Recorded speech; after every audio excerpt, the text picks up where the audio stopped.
Chez Bissou Télévision, chaîne Oyo Kokani Naï. C'était en 1995, dès que j'ai baptême, j'ai Christ, Seigneur et Sauveur. Ok. J'ai un frère Jean-Paul. Et ça la convention de la génération montante dans l'église. J'étais parmi les prédicateurs. Et sur la foi, il fallait deuxième année. Quand on a l'église, et ça qui est niveau impossible. Okay. Tout le monde donc a qui penza na quatre messages. Donc pour même na six messages na six sati. Parce que tout quand on a le bon on a la chair. Donc on va clamer le Seigneur, mais on commence à il y a vraiment gagné de la foi pour un message à foi. Donc à mon niveau comme de la foi mon benga. À la théâtre pe parole la pasteur na groupe le bon samaritain. Pasteur de la foi comme Salami na grâce à Nzam.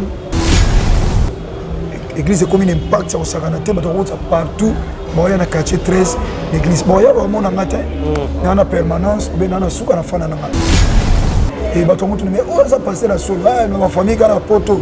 On a passé la soul. On a la Bible, et après 21 ans, le Seigneur m'a dit, il y a aussi l'église. Après plusieurs combats, 3 ans après, donc en 1998, nous avons fait un message dans le groupe à théâtre pour l'évangélisation. Papa Chérézaï passe. Révérend a eu ce comité de l'église, c'est impossible. L'église est dans le groupe à théâtre, c'est une distraction. Donc, mais le Seigneur a fait grâce. 3 ans après, en 2001, il y a une porte dans Sao Malam, ça n'a pas tenu. Malamba complication, c'est dans la télévision, mais ça oui. Et compliqué. Comme si on a fait comment on a passé Paul Diakesi. L'église à Sebeko, les Mamatete. À l'époque, c'était directeur de la télévision Sangomalam. Tout le monde qui est évangéliste, c'est Ladine Tongo. La nuit, le Seigneur me dit passer par antenne. Dans les cas d'antenne, antenne à Rosabiso, tu as 100 francs. En 2001, tu as banni antenne. Ok. Et tant que tu as banni théâtre, l'antenne a impact. C'est que dans mes agaga, na Simbaga Liloba, Alexandre Maïté Mafutate, Singate, Alexandre Liloba, Yesu Masia Nazareth, Yé mon principal mix, Indien Azote Haïti Lelo, et nous avons appris à faire précéder. Donc nous avons appris à précéder, nous avons appris à faire concurrence. Donc on a contacté à Ghana, on a Amazon maintenant. Sauf que nous avons oué battu. Nous avons oué battu. Donc discrétion, humilité, crainte sans Zambé, na koka na ngate. Dès qu'on a le na koka, nous appelons les camours, nous avons appelé notre dernier cancer les moutoubouzons. Donc tout le temps nous qui nous bête à l'ibako. Mais na bonne lanza masali ça na penza na succès. Au moins na na sena mo malamu penza. On peut prier na bino tabanda ko balanda biso. Ceux qui n'ont pas na Christ, ils ont malamu qui na vivre longtemps pour na payer moi un jour. Chez Bissou Télévision, chaîne Oyo Kokani Naï. Qui a dit que orphelin a koye babongo na kosepelate na mois oya décembre? Tin, bokosi, bozali bongo motema mabe. Tala, Fondation Vida, oyo ezali bongo dirigé na engambe mwasi atona maye le pebonya na bolingo ya bomama kati na ye ba bengi e bongo Emily Seti Mainga mwasi nzambe mwana ya Canada ya tongo balance bongo opération sunga orphelin na mois oya décembre et kosi la bongo le 20 décembre pour na koyeba bongo na ko récolter ba contribution na bino nyonso soki olingi otinda lisungi na yo. Lelo toyena banda ko na bino ko frapper pour na koluka aide. Donc tu as besoin de soutien na bino avec $1 tu peux sauver une vie. Alors en plus de cela tu as besoin de soutien na bino bilamba, chaussures, bajouer. Donc ceux qui besoin nango bo hésiter ko contacter ngaité na numéro na ngai ezali 647 533 43 Soki ya solo ozalaka na motema ya bomoto sala lokola mama Emily Seti Mainga mwana ya Canada ya tongo na $1 na yo ya pamba okoki kosunga mwana ayeba pe na kobika. Fondation Vida ya solo olakisi ya solo ete bolingo ya bonzambe ezali kati na bino pe Emily Seti Mainga ozali penda solo moto nzambe ndenge bazali kobenga yo. Pour coller l'utile à l'agréable, awa na Kinshasa délégation moko ya Fondation Vida bakitaki bongo na commune ya Kisenso na orphelinat La Miséricorde.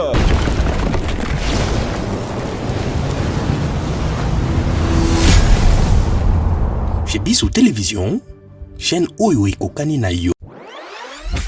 Bozali ebele bokota l'émission de partout na pesi bino mbote. Mbote bala nyonso ya chez Biso TV. Oui malamu na mission na bino réponse à nos questions. Yande ko na bino. Na pesi moyini nanga mbote, moyini bonjour, moyini nanga bonsoir. Monsieur, bienvenue dans votre émission de la semaine, qui est donc cette émission témoignage. Un grand merci à toi Dinige Mossolo pour la réalisation. Maintenant là c'est Eli qui est en train de réaliser cette émission. Merci beaucoup à toi Elias. Un grand merci à notre sponsor. Hier après Sarabiso Mossolo chaque fin du mois après sa Kambung, après sa Kamakoki, après ses paiements Ophélie, Jésus Christ parce que c'est lui le sponsor de cette émission et puis cette chaîne chez Biso Télévision, la chaîne qui vous ressemble. Un grand merci aussi à ma femme Lydie Moukadi. Merci à mes enfants. Et votre papa vous aime beaucoup. Mesdames, Messieurs, dans cette émission d'aujourd'hui, nous vous attendons m'inviter. Tout ça, pasteur de la foi, surprise. Toye ko talaye na etonga naye l'église pour tout me camper ko zoyer moi témoignage bouquet à parcours naye bo sengaki yango parce que c'est important. Mutu abandaka quelque part pour comme esika moko songolo pakala. Et aussi un grand merci à toi maman Emily Seti Mainga depuis Canada nengo ko sunga na initiative kitoko ya kolesa ba orphelin nzambe apambola yo na idée kitoko. Na pesi mbote na mobali na yo iseka zwami na pesi mbote na Arlette na pesi mbote na batutu balingaka chez Biso Télévision. Bonjour pasteur de la foi. Bonjour papa Chic, merci. Sangoni pasteur. Par la grâce de Dieu ça va. Seigneur Zobati. OK. Comment ça le sambo tokota na muzendo émission papa. Kolo Yesu Masia Nazareth. Topesio merci pour l'opportunité au Salibiso Ngolu au Tozuli Bosonayo une faveur imméritée. Naïba quitté dans l'émission Lelo, topé témoignage dans Zéla Papa Chic. Mais yo c'est là que ça m'a boy. Na bonde lotika témoignage oyo etombola kombo na yo et tika kolo est fortifié de komoko azana situation to bazo traverser ba moment obiso de traverser na vie kolo topé et quoi que ça Satan encore soni comme on a que le Dieu de notre parcours tu es encore vivant vous êtes capable à côté sabat la destinée. Kembolo kumezonge pa ina yo nzambe du début à la fin de cette émission na kombo na yo nkolo na biso moko to ndimela Yesu Masia Nazareth ozanzamba solo pe abomo ozwa forma mutu neto bonde na kondima wana petrubi amen. Amen. Pasteur de la foi, merci na ndengo ya bibiso na bibiso na église na yo. Alors tu es plus le lot ko zo témoignage grandeur nzamba zuyo le lot yo komi pasteur munene reconnu photo le bara vérité na olinga un petit mot par rapport à Batunio, peut-être à Bakaltakenza, Babosani Bango, que Nde Bazawana, que comment rappeler Batouté un jour, à travers le témoignage Nayo, pour son peuple de Dieu, Bazoa Kondima, et à vous travailler sur ce plus. Merci Papa Chic. Merci d'avoir déroulé sur la chez Biso Télévision. Nous avons la tout ça, moi, Misalawana. Pas Junior, pardon, on va dire même que merci. Bon, merci. Non, non, il faut déranger. Merci. Bandeko, tu as préparé 5e année à l'église. Et Bandeko, ça la mise à la côté. En fait, Papa Chic a l'occasion, le lot a fait le 6 novembre. L'église a 5 ans. Oh, gloire à Dieu. 5 ans, merci. Ils ont un parcours, ils ont un tambour. Ils ont un tambour, on a témoigné parce qu'ils ont pensé dans la tête. Pourquoi ils ont musala na unzamba orienté. Papa Chinga na bandi musala nzambe na 1995. OK. Donc tu vas donc église na mwana école de dimanche il y a intérêt le roi Moana, ba missionnaire Lovic, ba lokamula ba biscuit. OK. Lokamula ba biscuit na ba miliki une école de dimanche et biso to no kende. Parce que l'église panga na bongo li mutema eza juste après balabala o biso to botami. Na mampika l'église eza ina manenga, to eza manenga tinelo. Voilà. Alors après moment to benda na ina biso. Et si comme ça je me ça la manka na komi na komotanga na ba premier ou deuxième c'est on a début. Il y a un ami en Dobeta Fit, l'église a invité dans laquelle sous l'église Cap na biso na bon samaritain. À l'époque ils avaient l'église manenga pour Assemblée de Dieu à l'époque à Kadez. Bando zalaka ba kombo l'église ba komba balabala. OK. KDC Lission, KDC Ngapila, KDC Manenga, kombo ka ya balabala. Comme souvent bi KDC Ouassa, na Makala tout ça. Et ça là que na Yesu Kobenda. Et quand l'heure est arrivée, c'était en 1995, ndé na ko zo baptême na mi Christ Seigneur et Sauveur. OK. Et ndé abandi Moussa Nanzam, nous baptême, na bandi pe Moussa Nanzam. Et 3 ans après, donc en 1998, nous avons fait un message dans le groupe à théâtre pour l'évangélisation. Papa Chérézaï passe, l'église Bissobana, l'église, comité de l'église, Tata Mikolo. Donc un grand-père président pour Nabiso. Alors j'ai présenté la vision à mon père, révérend Dokuta Miguel ici. Révérend a ici comité de l'église c'est impossible. L'église est dans un groupe à théâtre, c'est une distraction. Or, moi je me rappelle, quand tu as eu connaissance, dans l'Assemblée de Dieu, dans l'Assemblée de Dieu, tu as un département et un sous-département. Or, théâtre à l'époque, il y a sous-département, il y a département, il y a des départements de l'éducation chrétienne. Mais bon, on va ignorer. Actuellement, dans l'Assemblée de Dieu, théâtre, comment penser département. Nous sommes autant département jeunesse, département musique, département femmes de la femme, département des femmes, théâtre présent département de l'eau. Dans quatre assemblées de Dieu. Alors, Baboyi, mon père a Bengingaï, révérend Dokuta Miguel, mon père, alors mon fils, aujourd'hui c'est ça pour quel objectif? Le Seigneur m'a dit un groupe de théâtre pour l'évangélisation. C'est là où Père Ndimaki, Tobandi, Bankon église, ils sont pour l'évangélisation, dans l'église, et puis dans l'église, je ne voyais pas la télé, tout comme ça. Et comme on peut si papier, pour ça, moi, c'est net, il y a 5 minutes, on va la chorale des Oyemba. On a vu papier, on peut mettre à côté. On a vu pendant la répétition, pour l'église, pour l'autre. Bankon, il y a moi, Mingi, mais le Seigneur a fait grâce. 3 ans après, en 2001, on a mis la porte dans Sangomalam, ça n'a pas tenu. Sangomalam, ma complication, c'est dans la télévision, dans Sangomalam. Sangomalam, oui. Et compliqué. Comme si on a fait là, comment on a passé Paul Diakesi, l'église à Sebeko, les Mamatete. À l'époque, c'était directeur de la télévision Sangomalam. Tout le monde qui est évangile, c'est Ladine à Tongo. La nuit, le Seigneur me dit passer par antenne. Dans les cas d'antenne, babi théâtre chrétien ko tana jing na weje na papa John Baleki bon balé ba sala na direction il y a programme antenne babi o pesa to pesi cassette VHS cassette wana to tourner théâtre wana en ordre so to sali premier tableau na venir au deuxième na troisième avec mon keno sali deuxième c'est pas besoin que troisième côté do besoin aligner mbala mo parce que yana na Itachi ya VHS to tourner to que to simba pesi babi to zo na tel jour donc bref témoignage à Moulaï, mais Nazokata. Bref, antenne à Rosoamiso, tu as 100 francs. Donc en 2001, tu as banni antenne. Et quand tu as banni théâtre, l'antenne a impact. Là, il y a un frère Jean-Paul. Et la convention de la génération montante dans l'église. J'étais parmi les prédicateurs. Et sur la foi, et bougeait. Il y a des prédicateurs. Le COT, c'est les premières. Il fallait deuxième ligue. On a TI, église, et ça qui est un niveau impossible. Tout le monde donc a qui pensa na 4 messages. Donc pour même na 6 messages na 6 parce que tout quand on a le beau on a la chair. Donc on a clamé le Seigneur, mais on sans âme. Or pendant que je prêchais, notre maman en France, maman Véro qui en vous, a salué dans maman on a place ça. Il y a Véro gagné dès la foi pour le message à foi à l'église peut jouer. y a Alpha Salandi aza pe l'église nationale na Luanda aller na CFC Angola papa Alpha Salandi zama pambola ana CFC Luanda. OK. Alors ye tant amoni bon comme de la fois mo benga ana théâtre pe baro la pasteur na groupe Les Bons Samaritains pasteur de la fois Kombo Salami na grâce à Nzam et comme une impact parce que toute église a passé de la fois à pasteur ya bien na TV ba msou petit est-ce que ça passer à solo boy église comme une impact ça osakana te bato ko partout boya na quartier 13 l'église boya vraiment na ngata na permanence ou bien na souka na fana na parce que j'étais le moindre dans cette église. OK. Je suis resté pendant 21 ans dans mon père spirituel. Tant ba nzonzi ngeye to bani ba nzonzi papa Rémi qui lolo nzama pambola ye azaki producteur à Liboswa pour ça groupe Les Bons Samaritains na pièce église to wenge musique. C'est roi wenge zo panzana asala so pièce wana nzama pambola papa Rémi en Suisse.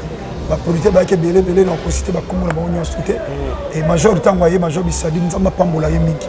Tant que nous travaillons dans major impact sur ma casse et bato mutu mais ça passer la solo ma famille kana poto on a passé la solo pour nous azolo beza solo bato font la bible bazotala et nzama repé sa combo après 21 ans le Seigneur m'a dit il y a l'église après plusieurs combats il y a parcours il y a so boli sangana baninga yozo émerger mo makasi bon ils en ont loin nature ba msu ba sepela on a connu aussi tant de combats papa chic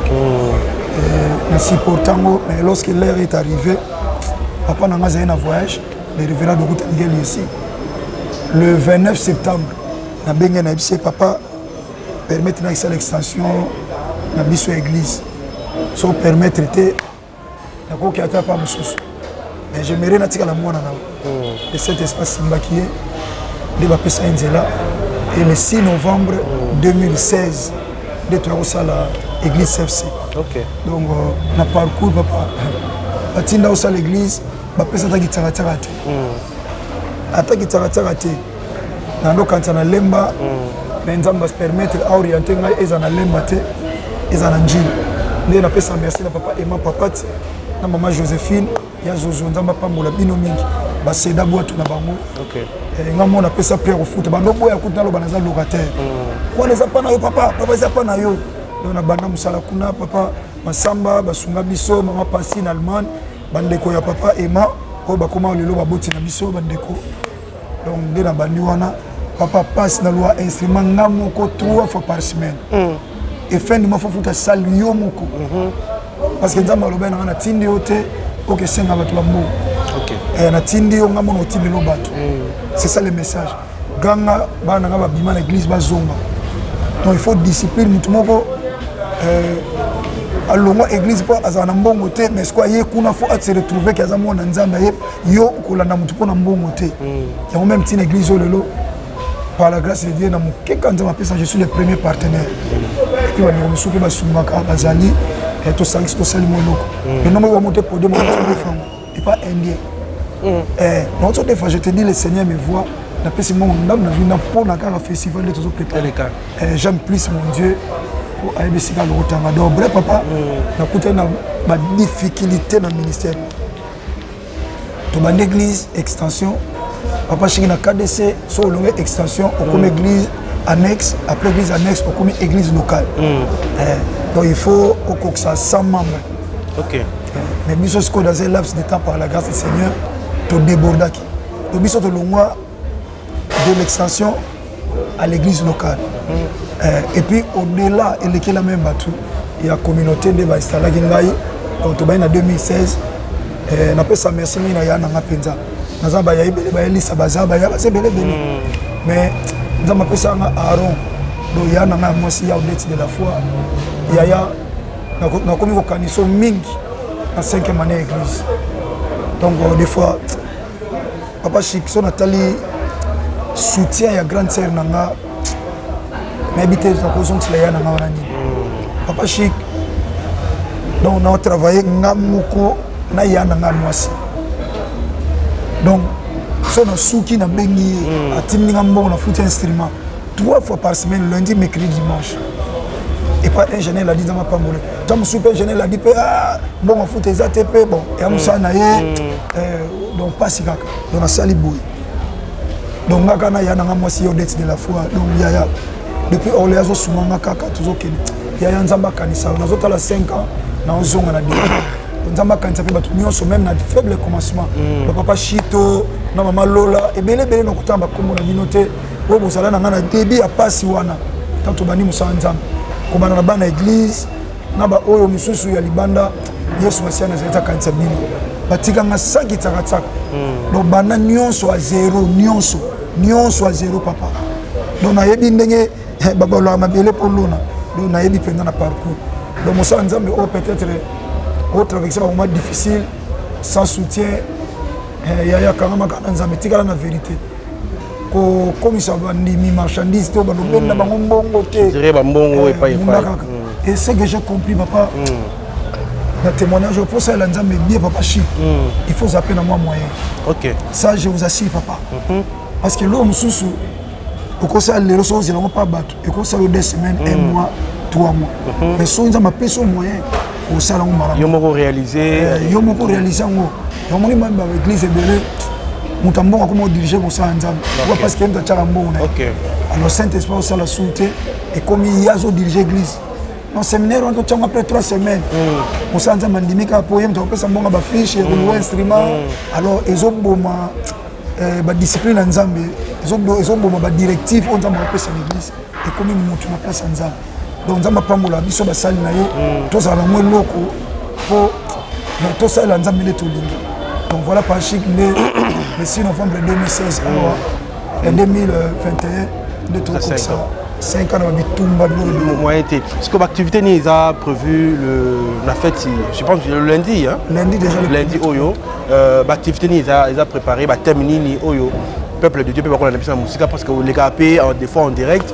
ni ba oui ko zela na ko bénéficier na activité wana 5e année à église papa chic mois d'octobre ils mois ba retraite donc to bande ba retraite banana début octobre donc na semaine moko 4 groupes ils donc au basé belé ba continue groupe wala muké to lito ko sans spiritualité makasi pour te préparer peuple pour na lola OK to préparer peuple pour na lola il faut batubazala plus nzoto bukana Christ soit mati ata to pambola mina mokili oyo tozanga lola te poto tambola na manga nzambe amen et on to eza mois ya ba retraite alors tant on bana le premier to bande festival de la grâce OK pour festival de la grâce tozana ndeko pichu mwanza tozana ndeko Anne Keps tozana ya pese pembote sikazwami nzamba pambola bango mingi toza pena papa José Nzita OK tozana ndeko Moïse Matuta et puis tozana ba groupe à église CFC Musique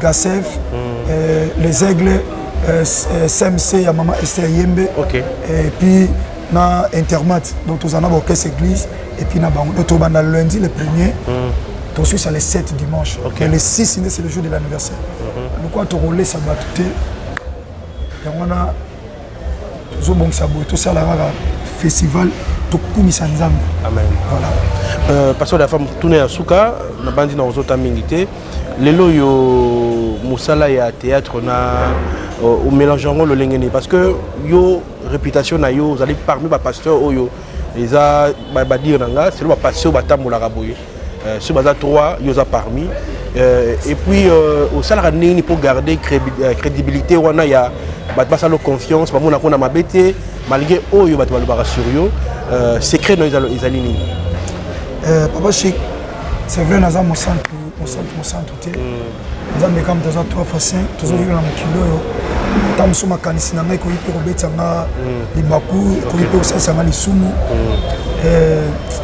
papa chic nazoloba nzambe azokanga so mosala nzambe ezalaka bakoma mosala nzambe mpo tangi université mais na change faculté OK aujourd'hui ça fait très mal comment on a mosala nzambe ndenge mosala nzambe baza humilié esalanga mpasi somona mwa moto so alobi na kongo mosala nzambe asolo aza te eta mosomo natali bapapa nkelani natali papa na ngai revera dokuta migeli esini atambola nzambe so batata oyo bato biso baondima bango te so bato baondima biso mosala moko pasi papa mais loka molimo so dasungaka eza mosala nzambe tozocontinue papa n'avais une personnalité plus que tout. Ok. Nandimaga soy na zangi na kangi maboko na bondeli nzambe. Donc esambela pona mon limité pour apianga mbongo. L'église na mona bato nyonso ndenge moko riche pauvre. Et je préfère plus na qui la pauvre mingi qui na été la riche. OK. Pour riche peut-être quand on a aucun dépôt à joie. Mais pauvre on comprend qu'il a été allé pour na bolongo. Alors je préfère plus donc c'est que na meza gaga na simbaka liloba. Alexandre maïté mafuta te singate. Alexandre liloba Yesu Masia Nazareth, yé mo continue au mix ndé na zote iti lelo et nous avons la vie appréciée. Donc nous avons la vie appréciée, nous avons la vie concurrence. Donc on a contacté avec na onda mazo memela. Sope na zangi oye bate. Na jepe oye bate. Donc discrétion, humilité, crainte nzambe na koka na ngate. Deka na loba na koka nzape likamoko nzamba sepe no tendenyo kanisele mutu bozo nsibo. Donc totamula mukili tono beta libako.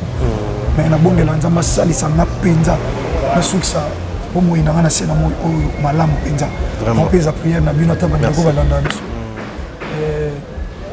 Ce qui n'a pas na Christ ils ont malamu qui na vivre longtemps pour na paix moi un jour. Voilà. Il y a des prières.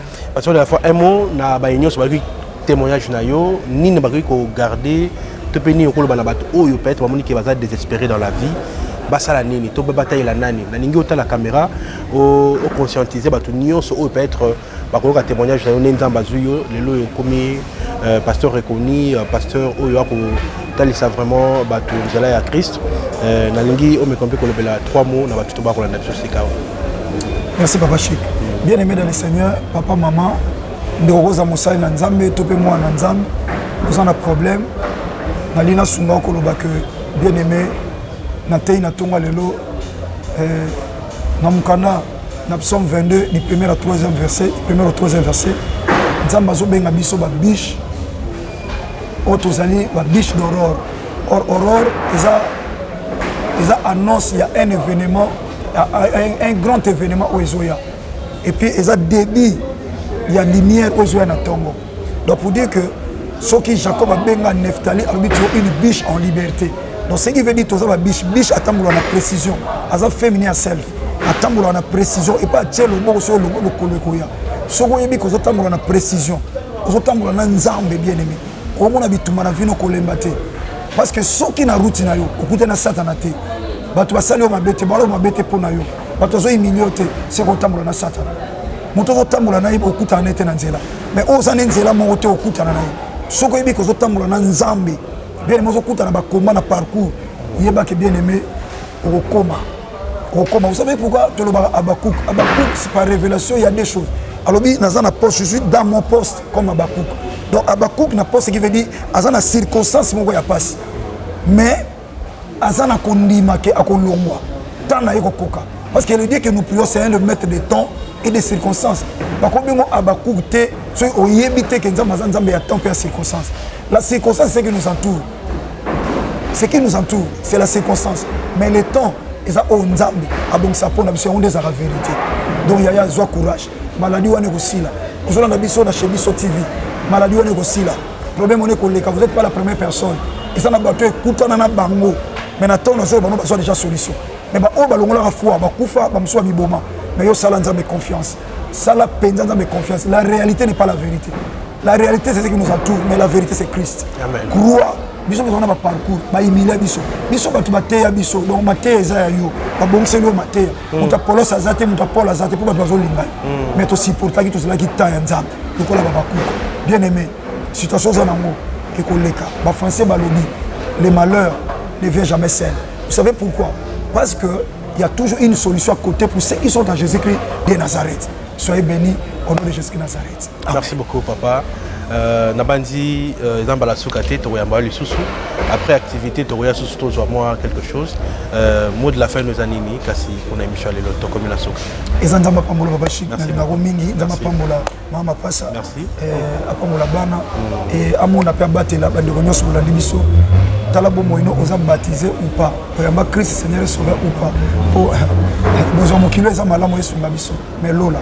Et ça est très important pour nous, très important, là où il y a la vie éternelle. Nous avons pas l'association de la foi en Christ, notre Père Nyonso. Nous avons tchangana mitema na bino yaya. Nyonso bo sali pendant 5 ans pour l'église ezala oeza. HPD no nyonso sala. Nous sommes très reconnaissants. Lola o sali la musala Yesu Masiya Nazareth. À mon avis, encore un grand merci à l'association de la foi en Christ Mobimba. En particulier, na ya Wasumanga Bandel, ma grande sœur, il y a Odesse de la foi, Nzamba Bomoy, à Pambolo Yaya. Et merci à moi, c'est une femme forte, Maman Rita Mayata, Nzamba Kanisaye, pour notre soutien. Vraiment. Merci. Merci. Passons à la femme, maman Émilie Seti Maïng à la France, à Sepelano Makasi. Elle appelle Mundi Minayo, à Zana niveau à Canada. Elle appelle Mundi, il y a Ratakaote dans la prière, ça va y appeler ça en beauté. Merci, Maman Seti. Merci, Merci beaucoup, mesdames, messieurs. On est arrivé à la fin de cette émission. Merci beaucoup à Elias pour cette belle réalisation. Merci beaucoup à notre sponsor Jésus-Christ. Merci beaucoup à ma femme Lydie Moukadi. Merci à tous les abonnés de Chebiso Télévision, la chaîne qui vous ressemble. Merci à Denis Mosolo. Merci aussi à maman Émilie Setimaïnga depuis Canada. La collaboration, il y a relié ça orphelin, c'est pas donné à tout le monde. La bandi décembre au Lususu, orphelin barolia, grâce il y a opération Sunga orphelin à $1. Mesdames, messieurs, soyez à zone ton kutana. Bye bye.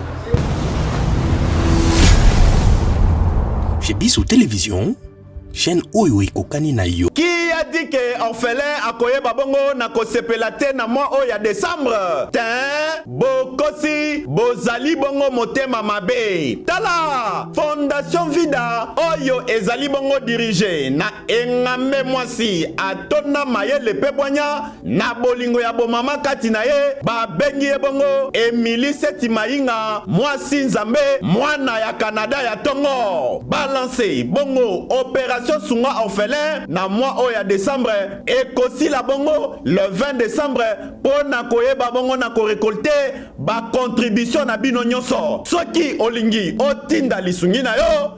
Lelo toyena banda kuna bino ko frapper pour na koluka aide. Donc tu as besoin de soutien na bino avec $1 tu peux sauver une vie. Alors en plus de cela tu as besoin de soutien na bino bilamba, chaussures, bajouer. Donc ceux qui besoin nango bo hésiter ko contacter ngaite na numéro na ngai ezali 647 533 43 10. Soki ya solo ozalaka na motema ya bomoto sala lokola mama Émilie Setimaïnga mwana ya Canada ya tongo na $1 na yo ya pamba okoki kosunga mwana ayeba pe na kobika.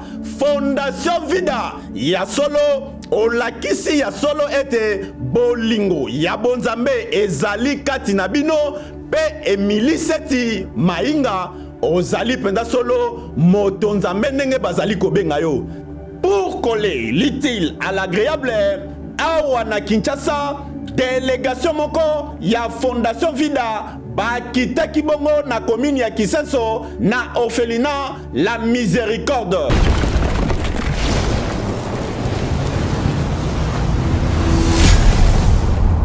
Chebiso Télévision, chaîne Oyo Kokani na yo.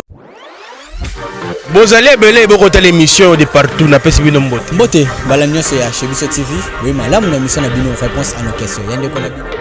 Na pesi moyini nanga mbote, moyini bonjour, moyini nanga bonsoir.